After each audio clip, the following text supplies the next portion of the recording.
coming up on Lawmakers. Senator Casey Cagle proposes legislation that could change the way schools are funded. Governor Perdue receives an award from the Duchess of York. And joint House-Senate budget hearings continue at the Capitol. Those stories and more are coming up next. Live from Atlanta, this is Lawmakers for Thursday, January 22nd. Here are your hosts, Gerald Bryant and Nwande Lawson. Good evening, everyone. Also on tonight's program, Department of Community Health Commissioner Tim Burgess talks about the effect of budget cuts on the health care programs for Georgia's poor. And we continue our series on the impact of possible military base closings in Georgia. But our top story tonight, legislation that could bring tax relief to property owners. Senator Casey Cagle is proposing legislation that could affect the way schools are funded. Chrissy Thrasher has more on how this legislation could also lessen the burden of some property taxpayers. Chrissy. Well, Gerald, the Education Special Purpose Local Option Sales Tax was created to levy a 1% sales tax for school construction. It would mainly benefit fast-growing school systems that need more classroom space.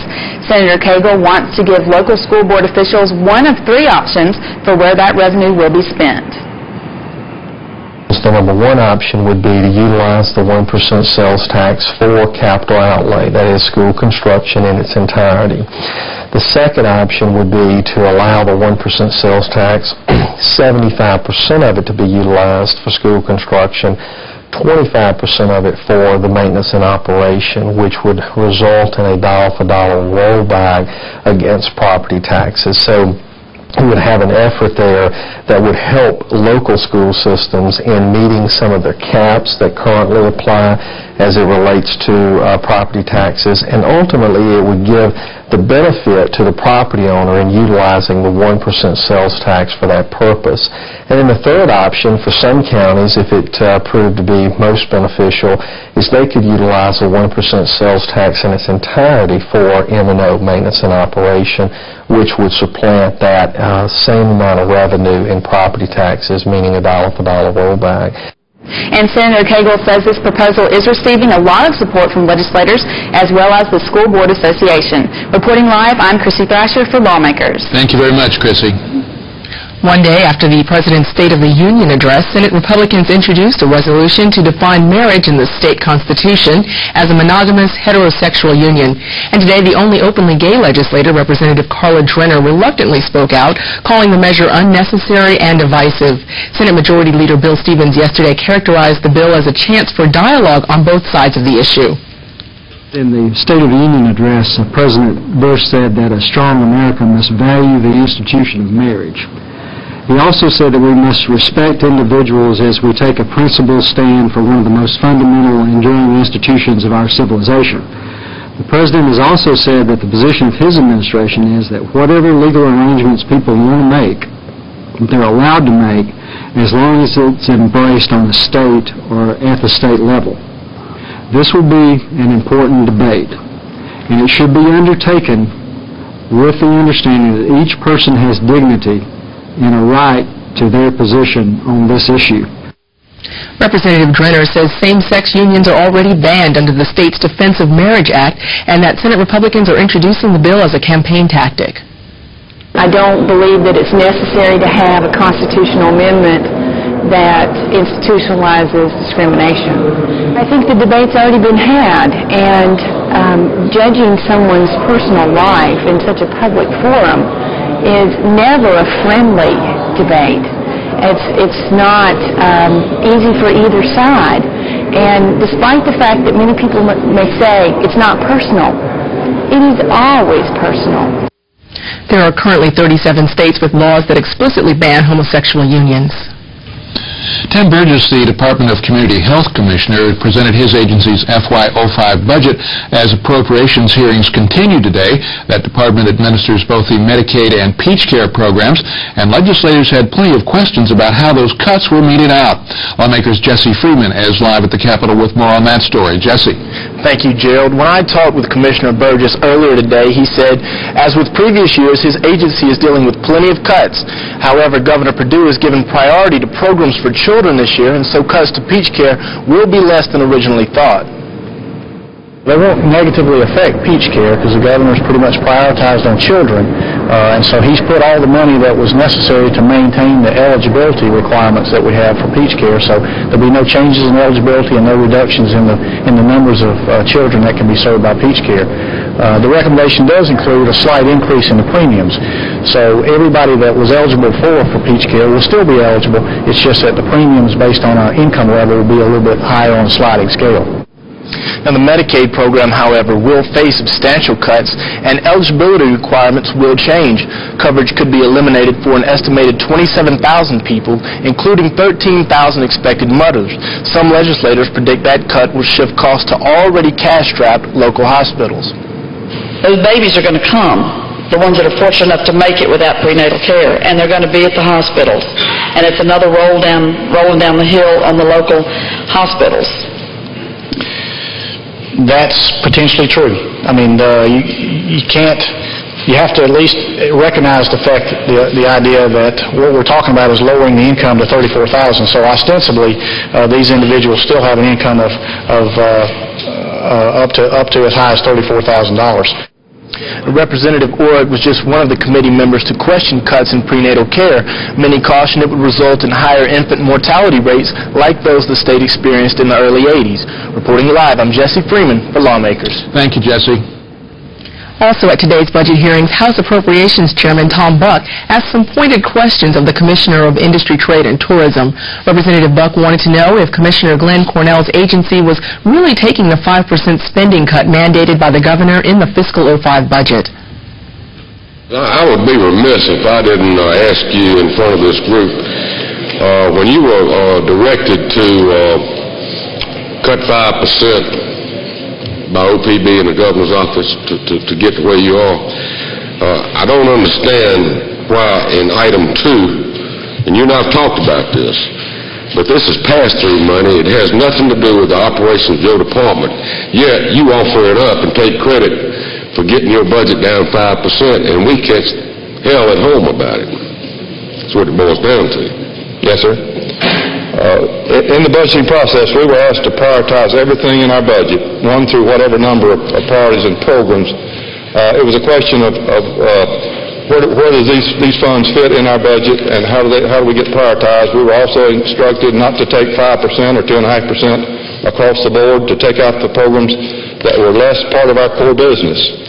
And it's a question of whether we close a visitor information center on I-95 or 75, or whether we do no economic development marketing or travel, or whether we do this. I understand the points you've raised, absolutely, but the decision was that this is less of our core business than the other things that we're trying to protect, and frankly, we've taken 20% of our budget out over the last 3 years. At those same budget hearings today, Corrections Commissioner James Donald said that for $6 million, 2 youth diversion centers, one in the city of Pelham in Mitchell County and another in Emmanuel County, could be converted to adult facilities. Commissioner Donald's comments came in response to a question from Representative Richard Royal. We don't want to build any new facilities right now. What we want to do is bring existing facilities up to a level of efficiency by moving more inmates there. In fact, we have a plan, a study that we did to suggest that we can add an additional 4,500 spaces for half the price of building new facilities. And the operational cost each year would be about half the price. And the reason, you understand, from a business perspective, if I got a staff already there, then I can leverage the staff there versus continue to build facilities where I got to have a brand new staff and invest for a 1,000-man facility, for example, $50 million to construct. So we're excited about that Pelham and the other facility. What is the other facility? Is that Emmanuel County? Emmanuel facility. Okay. What we think we might be able to do is leverage some of the staff in the vicinity and make that a part of an existing state prison. The Senate Judiciary Committee today approved legislation that would provide exemption from civil liability for broadcasters engaged in Levi's Call, the alert system for apprehending kidnappers. Now, that was not before a couple of changes were made. David Zelski joins us live from the Capitol with more. David. Well, thanks, Nwandi. The Georgia Broadcasters Association believes this bill is necessary just in case emergency information that broadcasters receive and then transmit turns out to be false. The governor's deputy executive counsel, Robert Highsmith, explains the committee substitute for Senate Bill 400. The change essentially makes clear that the immunity only extends to information that's disseminated, during the time of the alert, so that if there's republication of false information months later, the immunity doesn't extend to that, which of course is consistent with the policy that the governor's office is trying to promote. And secondly, that the only thing that's immunized is information that actually was received from Georgia Emergency Management or from GBI. So as long as the content of the broadcast matches the content that's been provided by law enforcement and the broadcast for the time that it is an active alert, then the immunity will attach, and that's my understanding is that's to the satisfaction of all concerned. The amount of time for the alert period is set by the GBI, and under this bill, broadcasters may continue transmission 2 hours after the alert period ends. Senate Bill 400 was given a due pass by committee substitute and heads to the Senate floor. Reporting live, I'm David Zelski for Lawmakers. Thanks, David. In his State of the State address, Governor Sonny Perdue said he would rather grade students by percentages instead of demoralizing letter grades. When asked today about his weight loss progress during the presentation by the Duchess of York, Sarah Ferguson, the governor didn't want to give a number. Instead, he characterized his weight loss as a B. Today, almost a year later, I have to make a confession. I have rediscovered some of those things that left me, and or maybe they have found me. And everyone knows the real challenge isn't losing weight, but keeping it off. It happens over the Christmas holidays. The staff at the mansion baked more than 14,000 cookies to serve all the visitors who were coming to the mansion. I must say that I'm not sure all of those made them to the visitors. Nevertheless, the Duchess commended the governor for inspiring 2,500 state employees to get fit. So we want to give you an award, and I'd like to give it to the First Lady as well, because I just know all about what you do for children, both of you. You really are amazing. You do it from the heart, not from the head. She came bearing gifts, but the Duchess asked the governor to pay a price. I also wanted to challenge you, actually, Governor, if you don't mind. Please.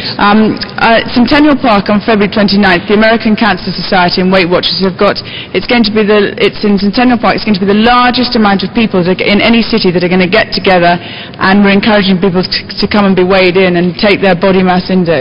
Governor. Yeah.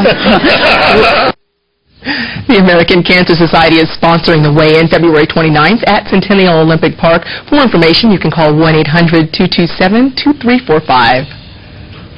Tonight we conclude our two-part series on how Pentagon plans to close military bases could affect Georgia.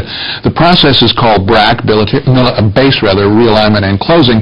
Georgia has never had a base closed before in this process, and a lot is at stake. We have 13 military bases in this state, bringing billions of dollars into our economy. Tonight, our Georgia Week in Review Lawmakers series takes us to Augusta, the home of Fort Gordon.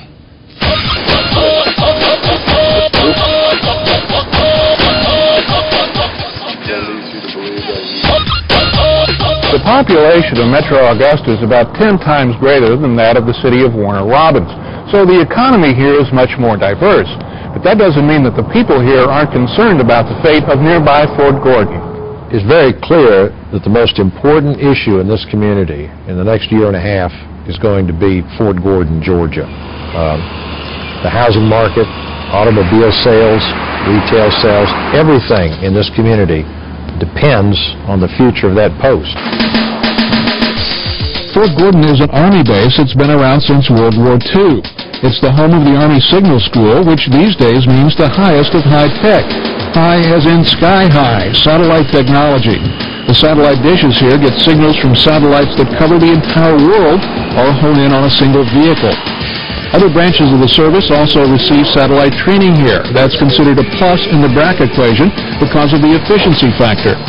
Fort Gordon is also home to a military intelligence brigade, where all the technology is used to monitor various signals from foreign countries.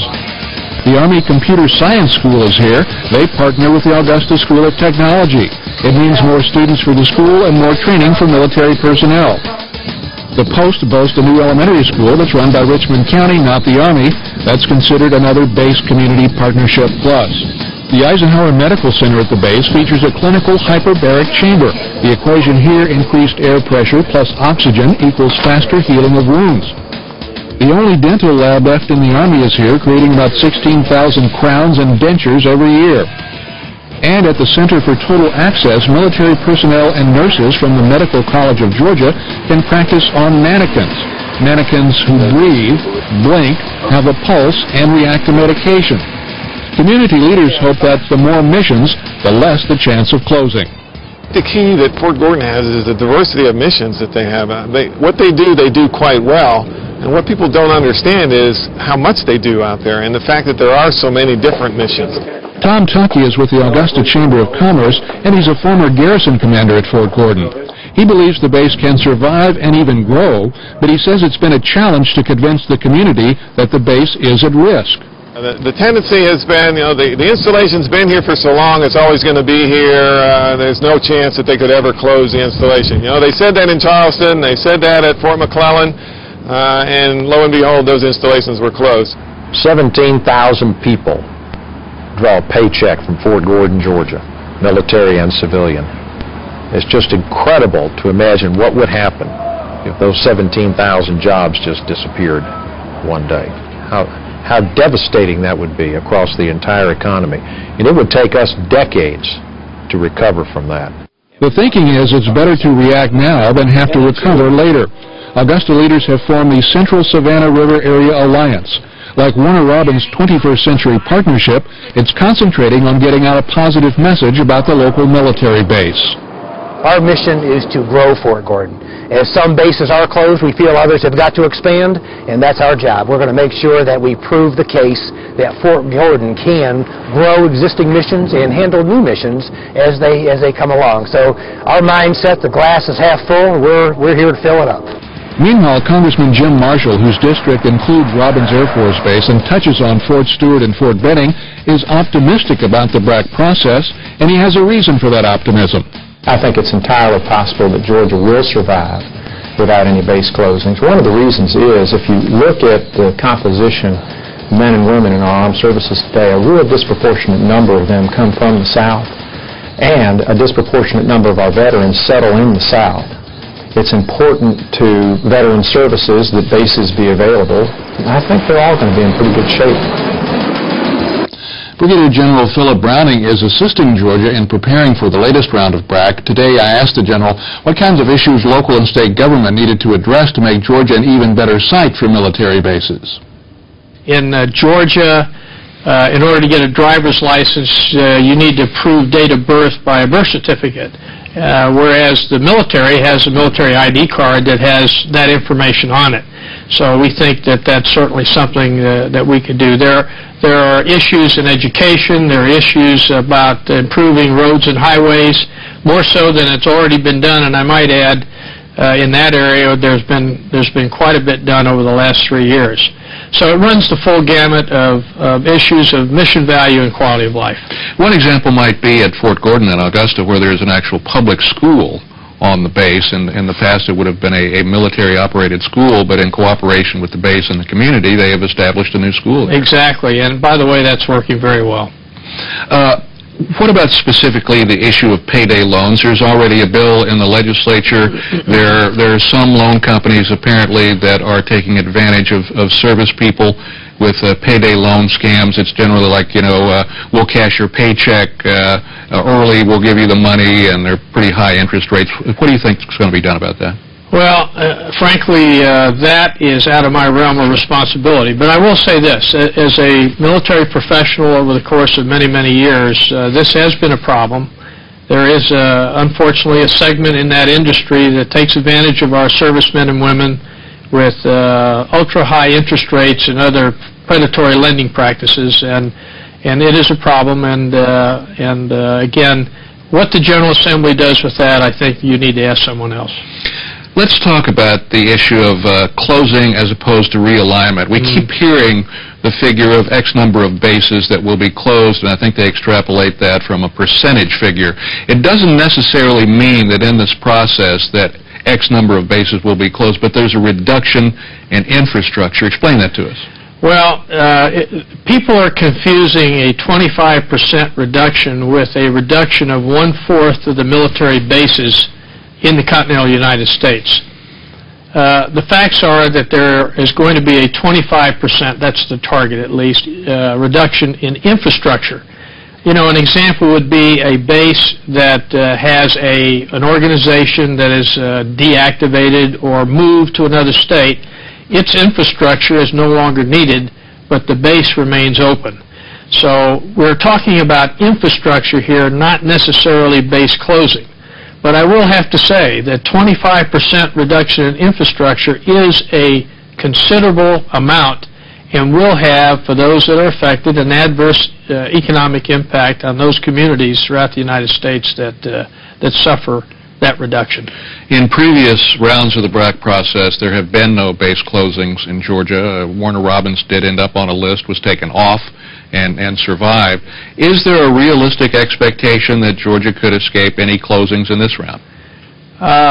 My opinion is this. Georgia offers an awful lot to the Department of Defense. We have very training terrain, good weather, excellent cost of living, outstanding community support, and we even have the largest maneuver installation east of the Mississippi in our state.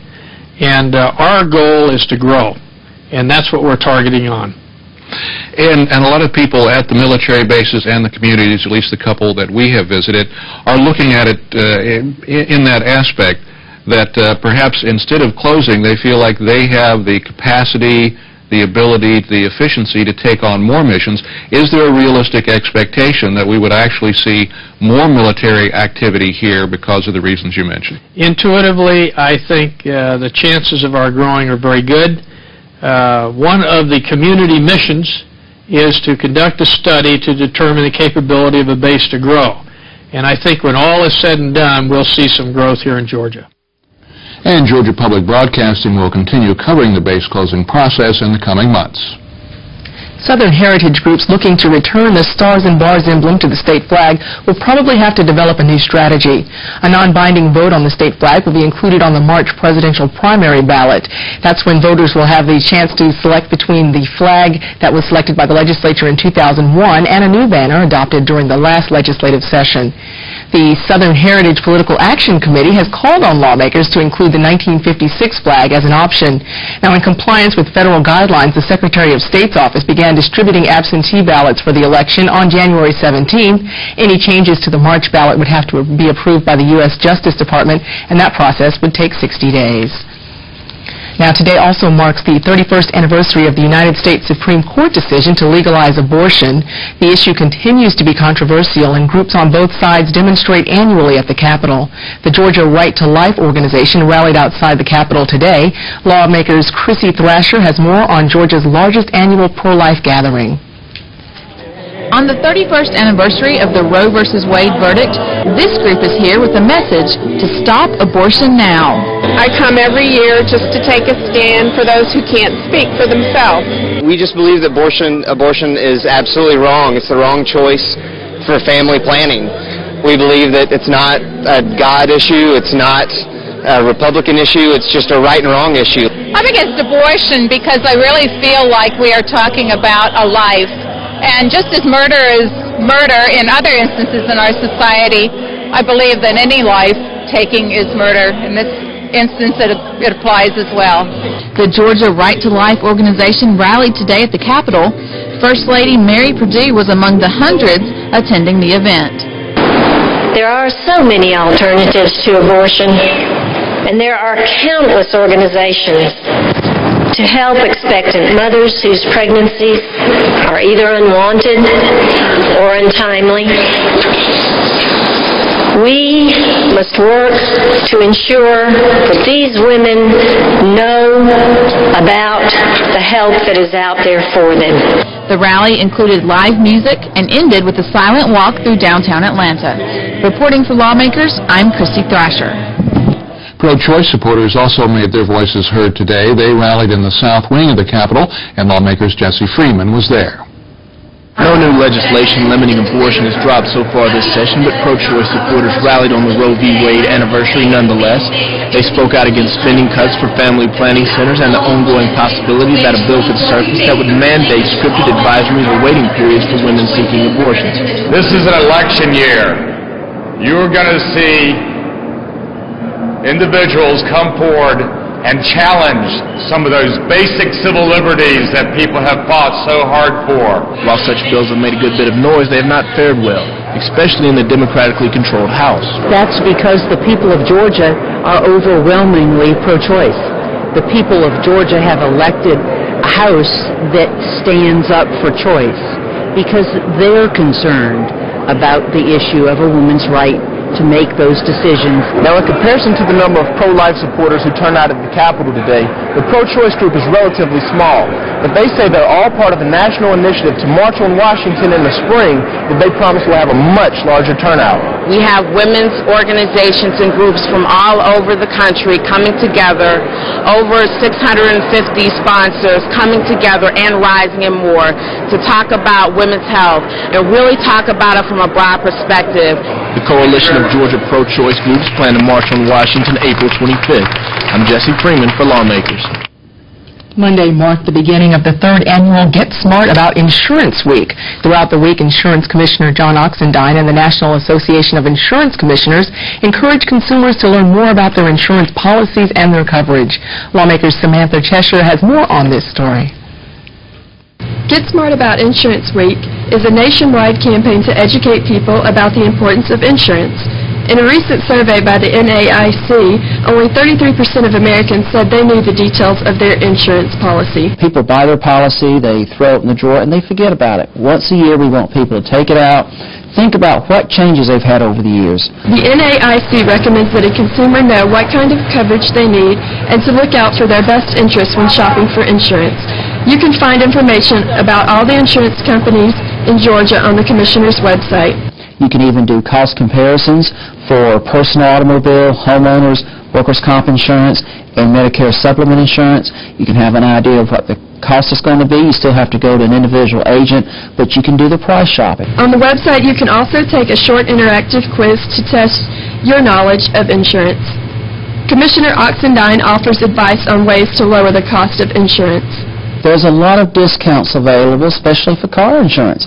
And really at the two extremes, the younger drivers can get good student discounts, they can take defensive driving and get discounts, and also if you're 55 or older, there's a 55 Alive program where you can take a driving course and get a discount as well. If you would like more insurance information, contact the Georgia Insurance Commissioner's Office. I'm Samantha Cheshire for Lawmakers. Lawmakers will not be broadcast tomorrow evening, but we invite you to watch Georgia Week in Review at 7 p.m. Congressman David Scott will give a Democratic response to President Bush's State of the Union address. That's on Georgia Week in Review tomorrow night at 7 and Sunday afternoon at 1 o'clock. And if you need to fix a sliding closet door, you're considering installing radiant heating in your flooring, don't ask me. I have no idea how to do it. You want to stay tuned for Ask This Old House? That program's next here on Georgia Public Broadcasting. All right, well, that concludes our broadcast for this, the third day of the FY 2005 budget hearings. Thanks for joining us. I'm Wandy Lawson. I'm Gerald Bryant. Good night, everybody.